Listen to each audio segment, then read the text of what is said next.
नमस्कार दोस्तों, आप सभी का स्वागत है एनवर्ड न्यूज़ नेटवर्क में। तो दोस्तों, आपको याद होगा पूरे देश में वाराणसी के ज्ञानवापी मस्जिद मामले को लेकर चर्चा जोरों पर है। इसी बीच नुपुर शर्मा ने एक नेशनल टेलीविज़न न्यूज़ चैनल में डिबेट के लिए गई थी, जहां पर उन्होंने बहस के दौरान आरोप लगाया कि कुछ लोग हिंदू आस्था पर लगातार मजाक उड़ा रहे हैं। अगर यही है तो वह भी दूसरे धर्मों का मजाक उड़ा सकती है। नुपुर ने इसके आगे इस्लामी मान्यताओं यानी पैगंबर मोहम्मद का भी जिक्र किया। तो ये पूरी बात 27 मई की थी, जिस दिन ये डिबेट हुआ था। अपमानजनक टिप्पणी को लेकर कुछ मुस्लिम देशों ने इस पर विरोध किया। तब तो ये छोटा मुद्दा था, विवाद इतना बढ़ गया कि भाजपा ने रविवार को नुपुर शर्मा और दिल्ली इकाई के जो मीडिया प्रमुख रहे नवीन कुमार जिंदल को पार्टी से ही निकाल दिया। पैगंबर मोहम्मद मामला इतना गर्म हुआ कि देखते ही देखते इसे इतना बड़ा बना दिया गया कि कहना पड़ेगा तिल का ताड़ और राई का पहाड़ सा हो चला। अब इस पर एक और एंट्री हुई है। आतंकी संगठन al Qaeda in the sub continent, जिसे AQIS कहते हैं। एंट्री ऐसी हुई कि सीधे चिट्ठी ही लिख डाली, धमकी भरी चिट्ठी लिखी, जिसमें भारत की राजधानी दिल्ली, मुंबई, यूपी और गुजरात में आत्मघाती हमले होंगे ऐसा कहा गया है। आपको बता दें कि क्या है इस चिट्ठी में, तो हम थोड़ी ही बात आपको यहाँ बताएंगे कि चिट्ठी का माध्यम सोशल मीडिया है, जहाँ ये काफ़ी वायरल है। 6 जून इस पर तारीख है और धमकी देते हुए कहा गया है कि कुछ दिन पहले हिंदुत्व के प्रचारक ने टीवी डिबेट के दौरान इस्लाम धर्म का अपमान किया था। उनके बयानों से दुनिया भर के मुसलमानों की भावनाओं को ठेस पहुँची है। और भी बहुत सारी बातें चिट्ठी में लिखी हैं, हम वो यहाँ नहीं बता रहे हैं। इसी कारण से धमकी भरी चिट्ठी दी गई है। अब इसमें आता है OIC, एक संगठन है। क्या है ये? OIC एक संगठन है। इसमें 57 मुस्लिम देशों का ये संगठन है। इस्लामिक सहयोग संगठन इसे बोलते हैं, जिसे OIC बोल रहे हैं। तो इस पूरे मुद्दे पर पहले 57 मुस्लिम देशों के संगठन OIC ने विरोध जताया। इसके बाद कुछ अरब देशों ने भारतीय उत्पादों का बहिष्कार कर दिया, ये भी खबर आई है।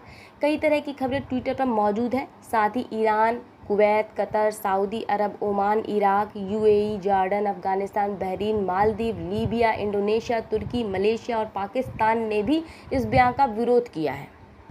वहीं कतर ने तो भारत सरकार को माफ़ी मांगने को भी कहा। तो क्या ये इतनी बड़ी बात है जिसको लेकर हंगामा पसरा है? क्या अब कोई मुद्दा नहीं बचा दूसरे देशों के पास और अंदरूनी पार्टियों के पास और जनता के पास? ये किस तरफ जा रहे हैं हम? क्या ये सही है? जवाब कौन देगा?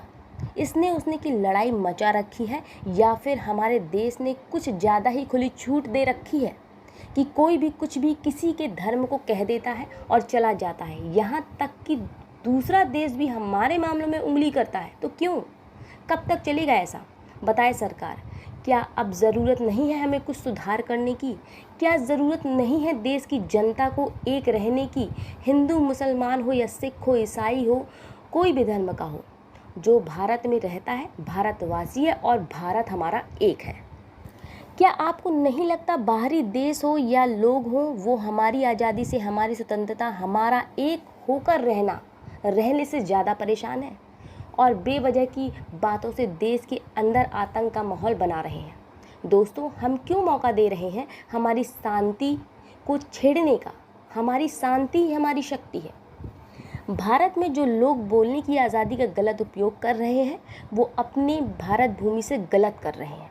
सरकार को ज़रूरत है कि ऐसे कदम ले जिससे कोई भी किसी के भी धर्म पर गलत ना बोल सके, क्योंकि यहाँ सारे धर्म एक हैं और सब समान हैं।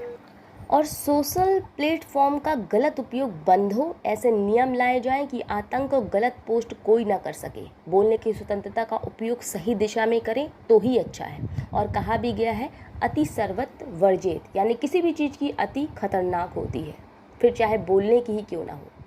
हमारा उद्देश्य ये होना चाहिए कि ऐसी चीज़ों को हम आप बढ़ावा ना दें जो हमारे देश हित में ना हो।